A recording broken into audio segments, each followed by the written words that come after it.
Ito ang GMA Regional TV News.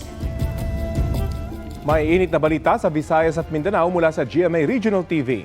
Bistado ang delikadong motorcycle stunt ng ilang rider sa Cordova, Cebu. Cecil, anong ginawa nila?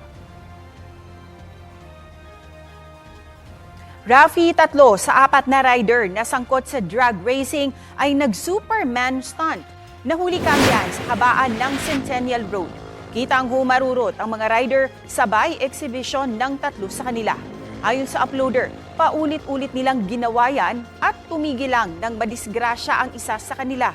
Nakipag-ugnayan na ang LTO Region 7 sa pulisya para makuha ang CCTV footage sa lugar at matrace ang mga sangkot.